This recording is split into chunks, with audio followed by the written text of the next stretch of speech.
yang dihormati yang bahagia Profesor Dato Dr.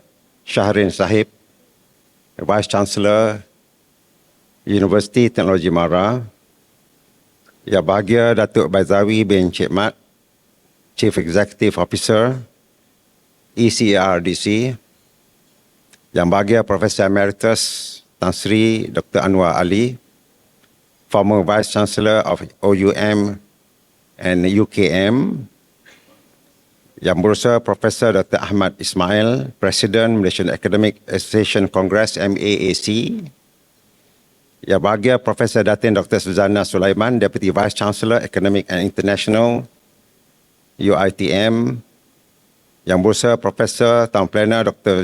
Jamalun Laili Abdullah, Deputy Vice Chancellor Industry, Community and Alumni Network UITM, Yang Berusaha Profesor Dr. Mazidah Putih, exercising the functions of Director of UITM, Cawangan Terengganu, and all the respected head of academic departments and all participants. I feel I am a little bit misplaced here. I'm the only one is not falls under the academia line at the moment. But I believe this is a very important session, if you like. It's not, I don't consider it as a lecture or talk, but more on the sharing session between myself and all my colleagues, all the professors and head of department today.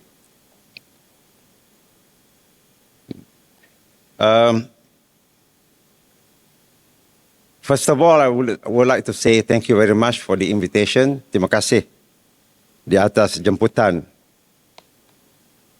untuk menghadiri, to attend this program today. And I keep wondering why I was invited.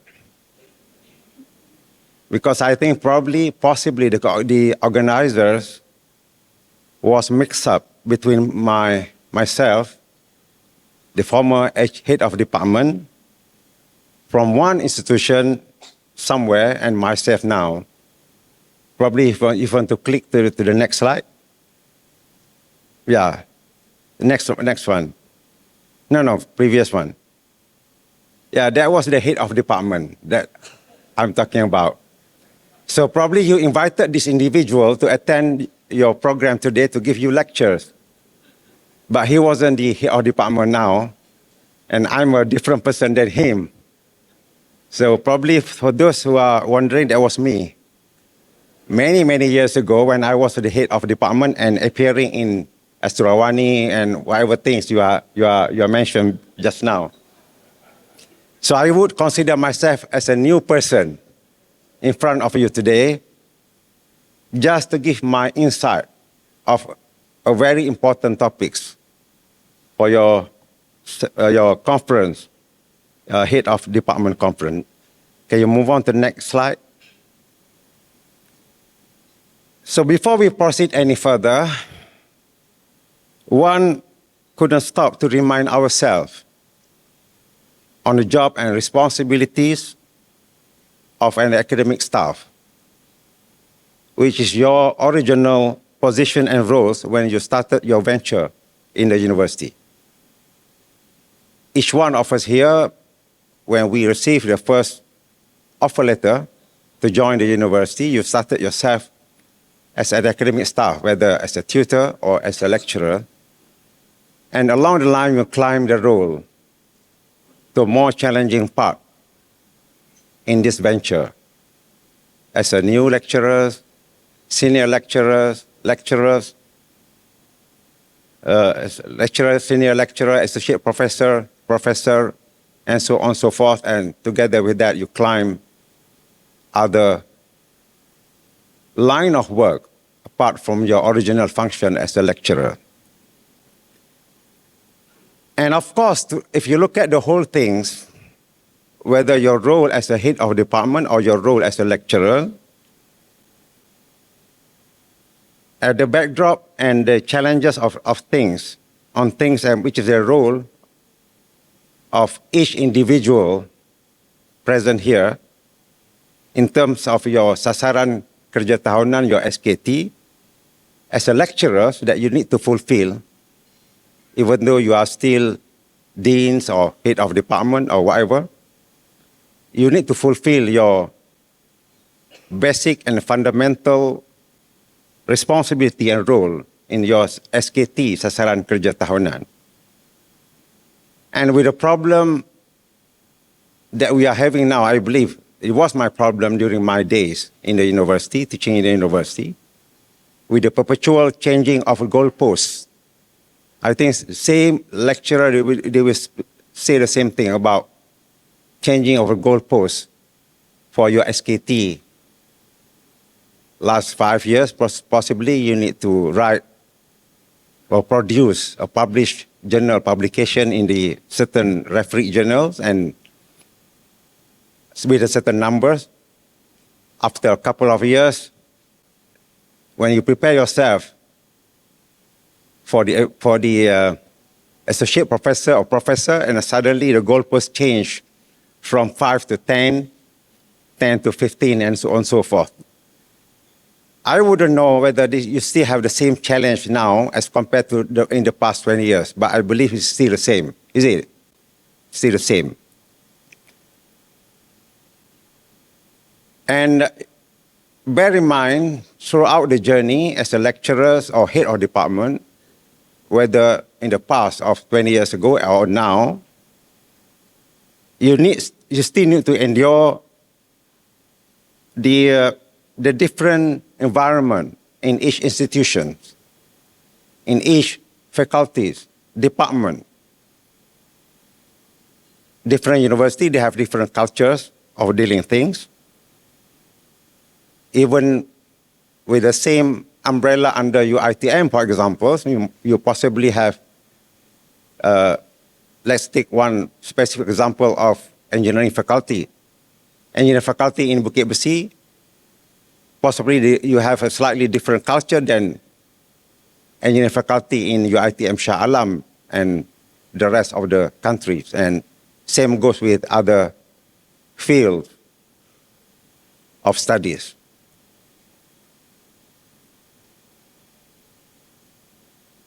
So what I meant to say is that the culture and the backdrop of the issues of 20 years ago or 15 years ago possibly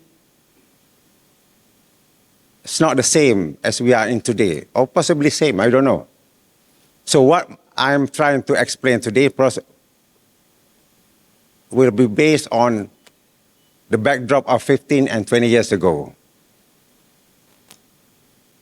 However, the whole equations, whether things in the past of 20 years ago, the old style, I call it the old style setting, and the current setting, finally, when we come to the equation, it will still be the same. Because in the past, you don't have the availability of tools to assist you in your work.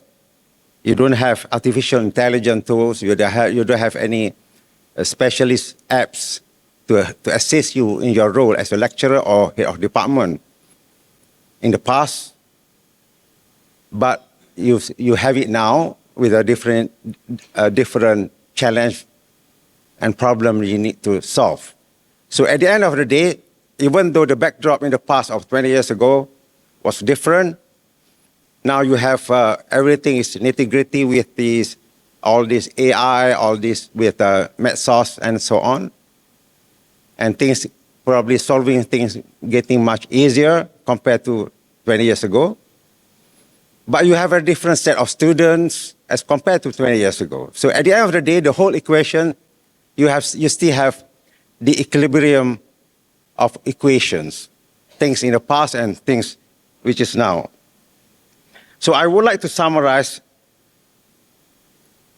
your role, because it's not my role anymore, your role as a lecturer and head of department in the university in terms of some equations.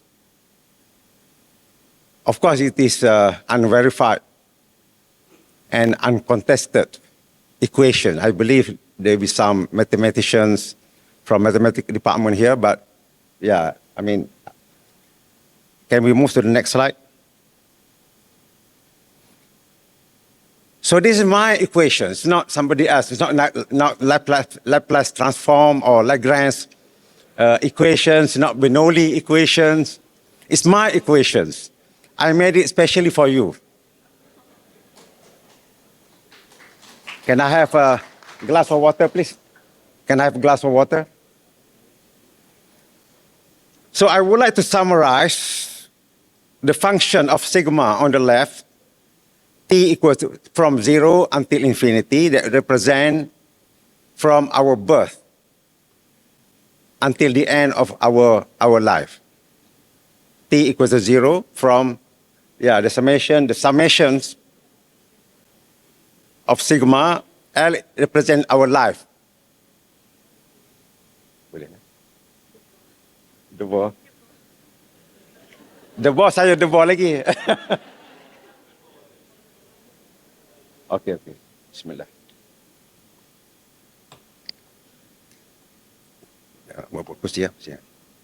Okay. You have your life, L, from birth until end of your life. T equals to 0, from 0 until infinity. And you have various variables in that equation of F. F is not force. For those engineering lecturers, they know F always represents force. It's not force, but it's a function, a big function of IB plus KH plus AM. And AM you have parenthesis of W with a red color and ETC, etc.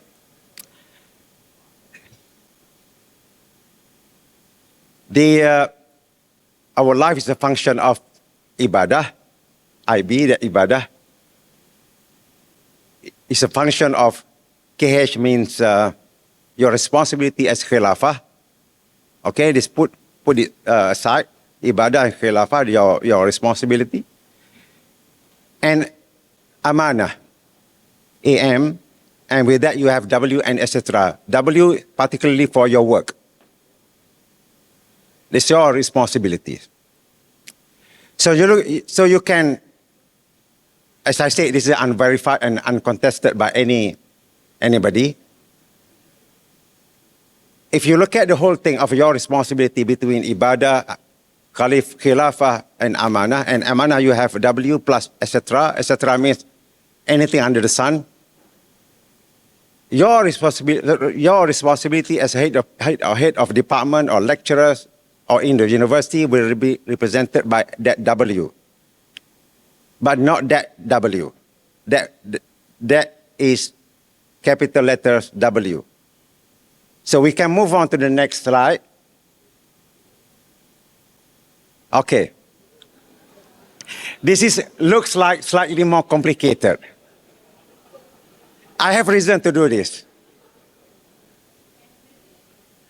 You have a big W, means your work is a function of work from birth until your end of your life.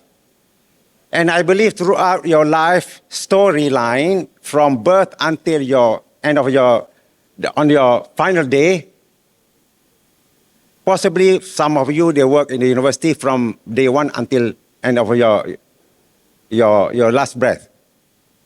But it's a combination of work. You work here and there, you are jobless and things like that. So that's the big function of W. So for your work as a lecturer or head of department or deans or whatever in the university, you have a function of small letters W. And this is yours. This is yours. The other one is for everybody. The other equations. That's why I put T1 to T2. From a specific time frame 1 to T2. From you start your life in the university, let's say at the age of 30, until retirement age of 60. So that's represent your T1 or T2. And some of those in the university, possibly they just work for 5 years or 10 years. So their time started at at whatever 30 years until you reach 35. So it's a function of LC, which is your function of responsibility as a lecturer in terms of lecturing, teaching, guiding, okay? Your basic work, which is not 100% of your responsibility as a lecturer or head of department, plus with your MGT. I will dwell further on that MGT.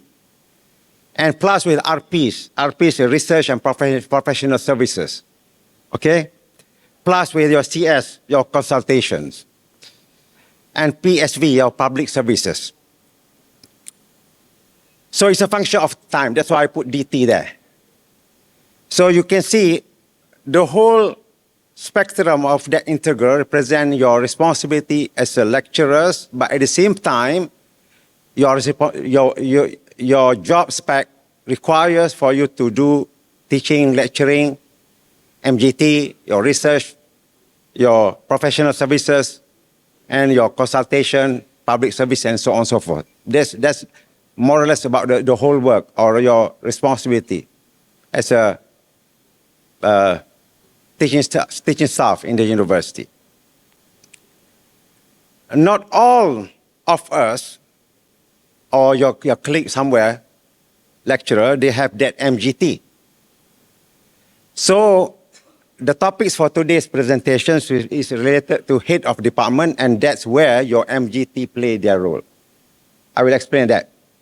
And the integral part on the right-hand side represent also your work, but your other work. Possibly you get involved with some online business or some whatever. So from T0 until you can calculate from our birth until your end of your life. It's a function of dx and dt. So I will focus now on that MGT. So general conclusion of the head of department role. When we come to the topics of today's sharing session, can be concluded in that MGT. So if you put that equation into that big equation earlier on in the previous slide, you can see you have lots of responsibility and role when you get involved with the academia in the university. And HOD or head of faculty, head of institution falls under that MGT, which means they are a very important function in any academic units in shaping the academic directions and culture of the department, fostering a collaborative and productive environment for faculty, staff, and students, and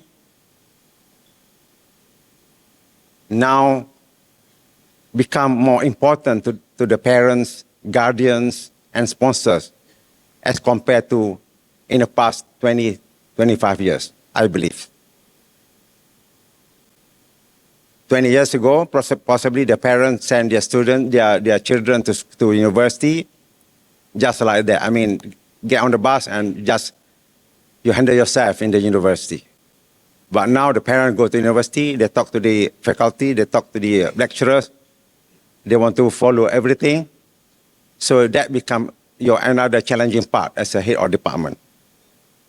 So the function of that MGT, management, which is your role today, when you go back to your institutions, I would summarize as a couple of responsibilities. We haven't started on the sustainability yet. We just I want to get the overview of everything first when we zoom in bit by bit. So we move to the next slide. So what is MGT? Number one, next slide, administrative leadership. So head of department oversees the administrative operations of the department, including budget management, resource allocation, and staff supervision. They often work closely with university administration to ensure the department's needs are met. University would work close in parallel with the ministry. Those who are at the higher level, the TNCs and VCs, they have to deal with higher up. I read a report that your VC need to deal when he first appointed. I think the first month or 1 or 2 months, he need to deal with the member of parliament in the one of the select committee, in PAC, and it's quite aggressive question to your VC. And each one of us, they have their administrative role and leadership need to play. So number one for your MGT is your management portion is administrative leadership as a head of department. So you need to make sure when you become head of department, you are playing that administrative leadership to the your colleague. Number two, academic leadership within the department, which is to setting goals and priorities of research, teaching, and service. Can we move? Okay. So they may also responsible for curriculum development, program assessment, and academic policy implementation. This is a very basic responsibility of the head of department. Number three, your management responsibility. Can move on to the next slide. The faculty support and development. The head of department supports the professional development of faculty members, including mentoring junior faculty, facilitating research opportunities, and promoting teaching excellence. They may also be involved in faculty recruitment, evaluation, and promotion processes. Bear in mind when I say faculty support, don't get confused with those who graduated from American university. Faculty means lecturers, academic staff. It's not the faculty per se as we are in practice in here. So you need to play that role as a head of department. Number four, student support, next slide, and engagement to overseeing the student affairs within the department, including advising, mentoring, and addressing student concerns. They may also collaborate with other departments to enhance student learning experience and promote student success. I've said this to my colleague, well, my friend in the university.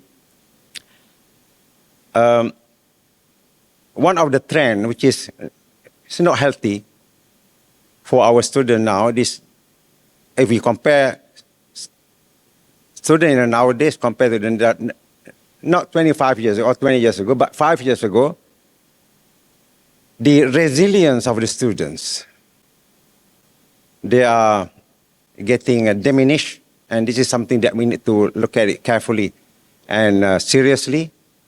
Otherwise, when they enter job market, they keep on hopping to one job to another job because they couldn't make themselves more resilient to the bosses and things like that. So you need to have a good student support and engagement as a head of department.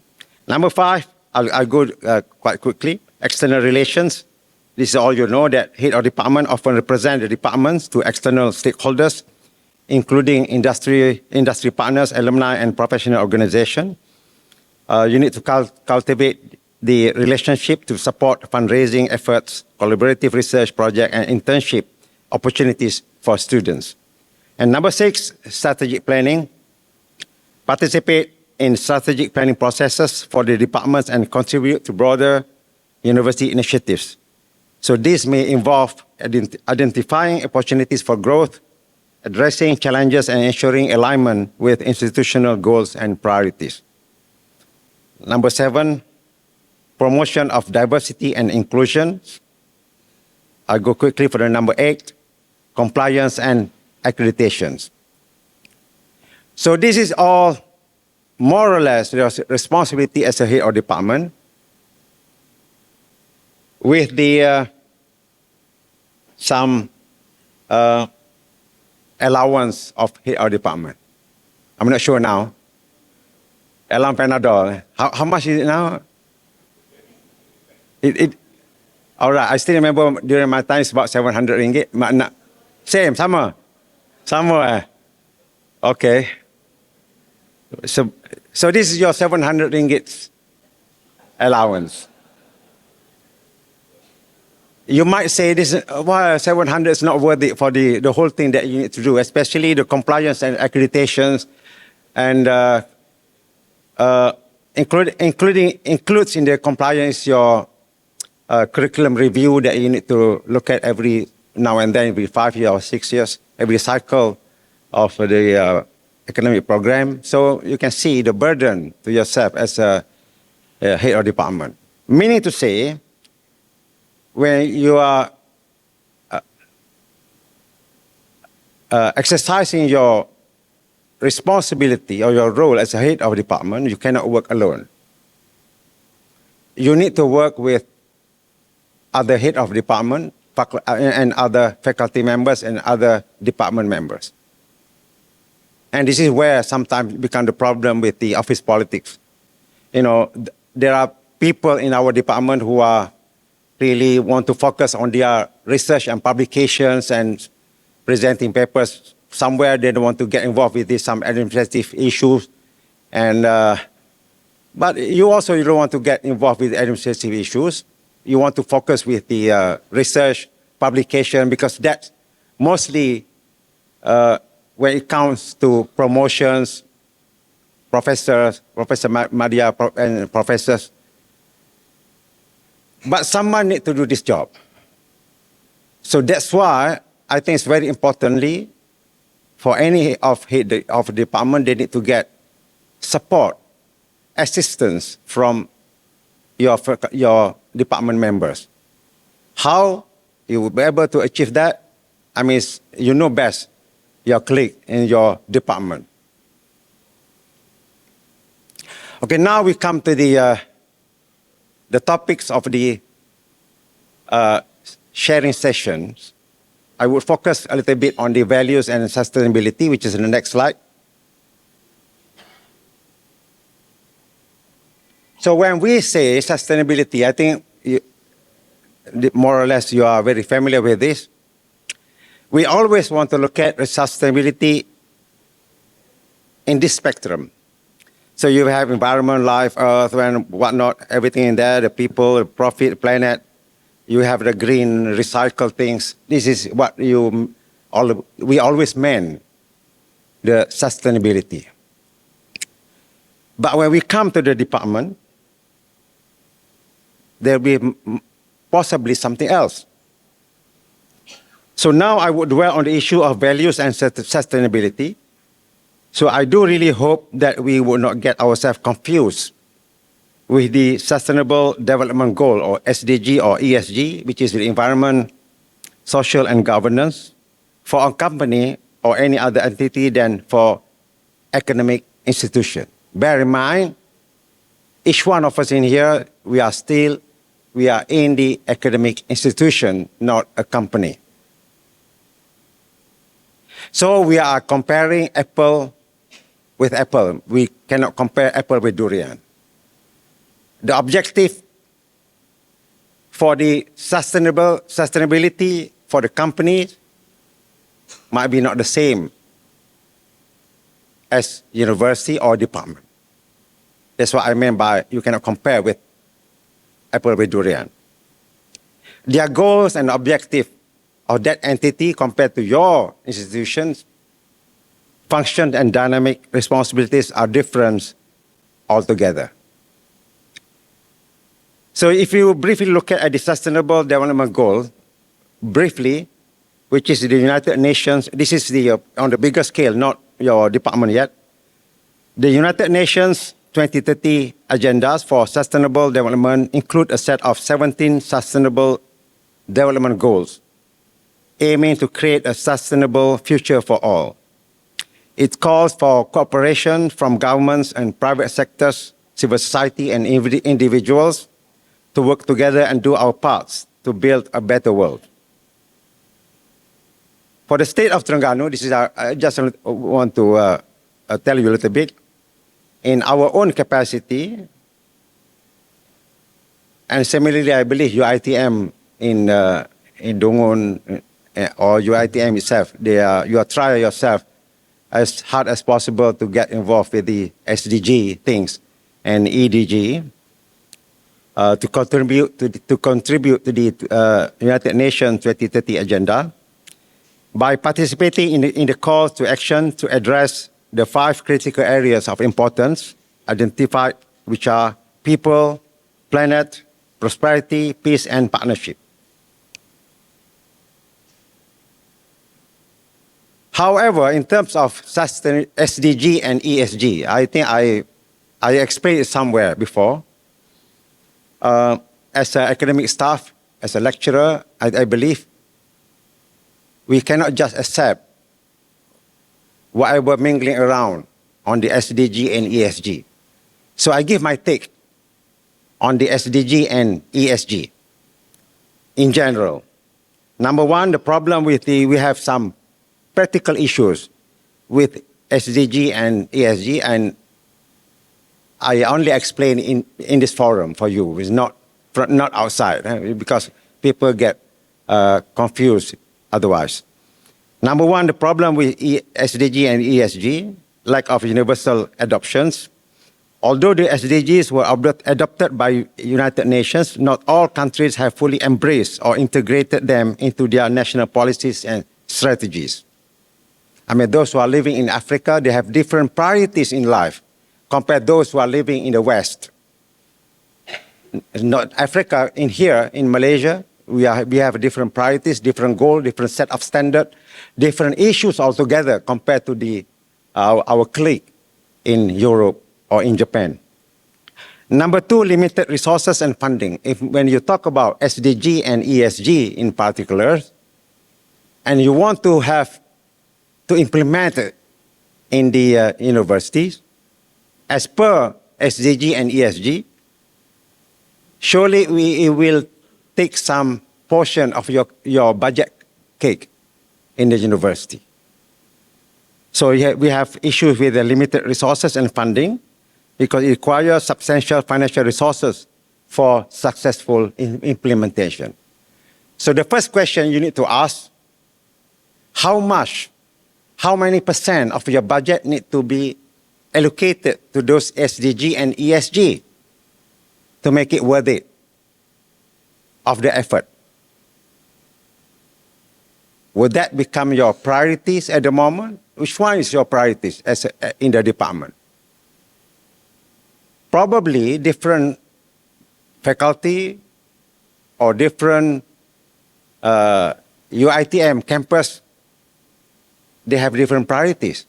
So you need to balance that. And who should take the responsibility to balance all those things? You yourself, you are the one who decide how far you want to go for that SDG and ESG. Number three, the problem with the SDG and ESG, because of the inequality and disparities. SDG aims to leave no one behind, but inequalities and disparities persist across different regions and populations. Number four, issues with SDG and ESG is complex independencies. Number five, data availability and monitoring. Who want to monitor? So that's the reason I explained about the problem and some critical issues with SDG and ESG is just for us to look at things from different perspective than other people. You are in the academic institution. Our role when we supervise our student at the master's or PhD level, we always emphasize on the critical thinking and analysis. So part of the responsibility now is to critically analyze what's the problem with SDG and ESG and how do we go about to solve or to overcome, to circumvent the problem with the SDG and ESG. So that's why I want to focus on sustainability leaderships as a head of department. Can we move on to the next slide? Okay. So the key values for sustainability leaderships, number one, integrity. So you need to act with honesty and fairness, ensuring transparency in decision-making processes and holding oneself accountable for the outcomes. And I say, as I said before this, the role of responsibility, those who take the allowance, probably one person only. But as a group of people in the department, you need to convince your colleague to work together with you, so you can, everybody will play their role to fulfill the needs for integrity. Number two, the values and sustainability as a head department, respect for people and nature, valuing the contributions of all staffs and students, promoting inclusivity and recognizing the importance of environmental stewardship. Number three, innovations and excellence, encouraging creative problem solving and striving for higher standards in teaching, research, and operational practices.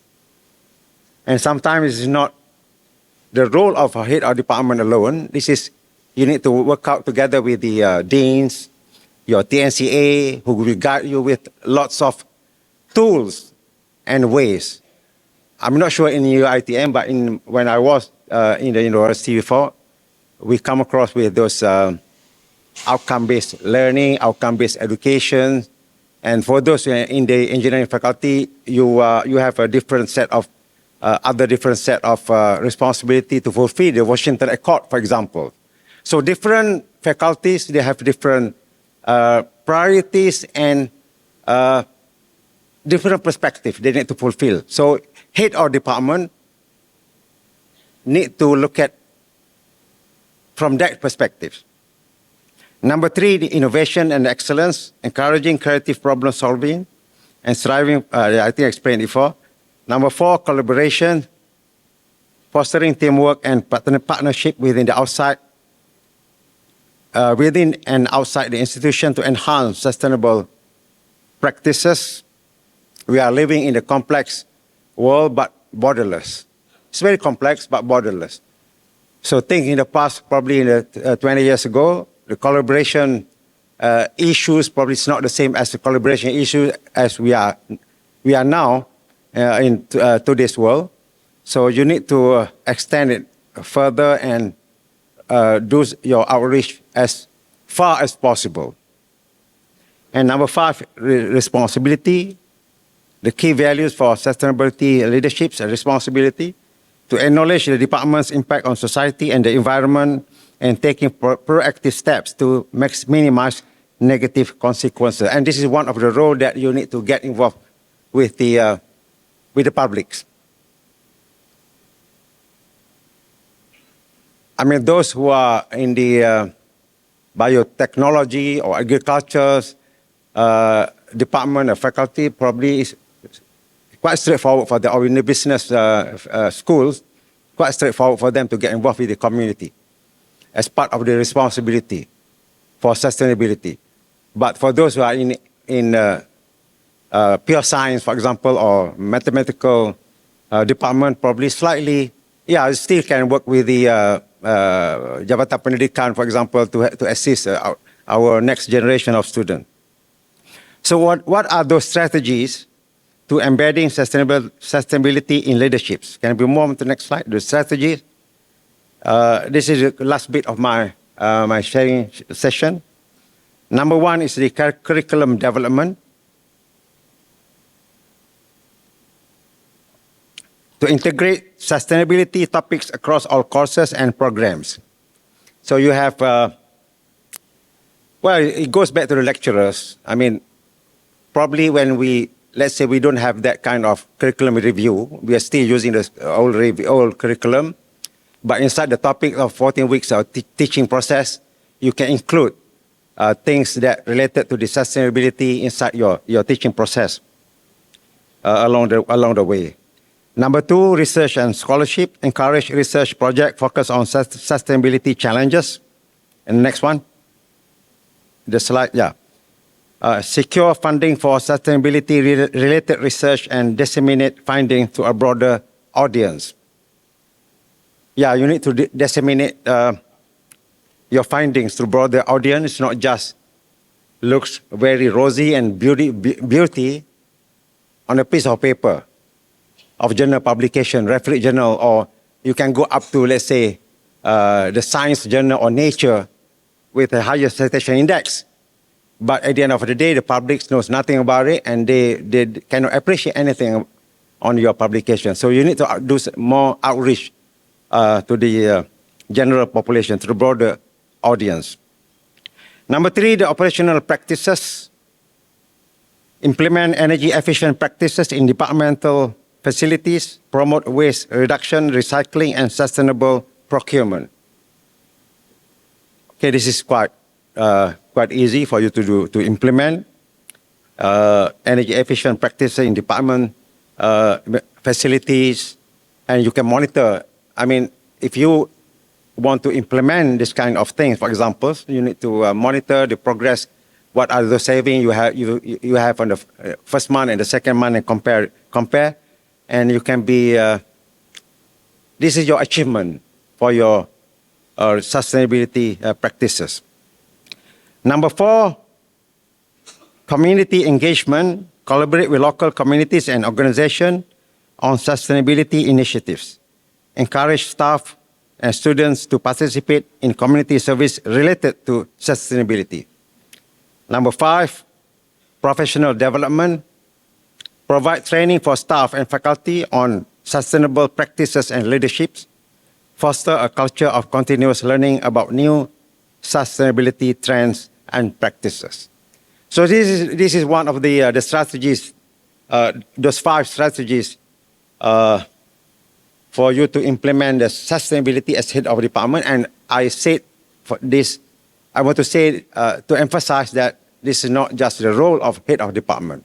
It's a role for everybody, and you need to inculcate the same understanding, the same principles to your colleague in the department. And probably this is one of the challenging part.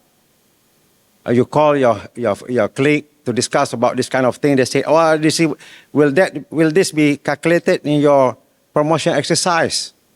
Will that be what are the points that I will get from the when I apply my professors or my promotion?" So this is the challenging part. You need to explain. Probably university itself need to come up with the proper guideline how to deal with this new thing, so that it will be calculated in your promotion exercise. So as a conclusion, sustainability leadership in an academic setting is about embedding values that promote long-term well-being for both people and the planet. An academic HOD can champion this by fostering a culture of integrity, respect, innovation, collaborations, and responsibility, and by implementing strategies that integrate sustainability into every aspect of the department's operations. Through clear goals, practical actions, and engaging the entire department, any head of department can make significant strides towards creating a more sustainable academic environment. Sustainable leadership requires a vision and the commitment of top leadership in embedding sustainability within the organization cultures. Leaders must not only endorse sustainable practices, but also embody them in their actions and decisions. So committed leaders, as per head of department or deans or the vice chancellors, need to allocate necessary resources, including time, money, and personnel to sustainability initiatives. I'm not sure how many percent of those sharing sessions you can grasp, but very importantly, this falls back to you. And you are the one who are going to prioritize next step of actions. You go back and discuss among your colleagues and try to prioritize and take it as a new challenge if you want to bring your institution to the next level of sustainability. I think that's wrap up my short sharing session with you today, and I believe it gives some sense. it makes some sense, I hope. Don't make it nonsense, my presentation today. So I think that's all. Thank you very much. Assalamualaikum warahmatullahi wabarakatuh.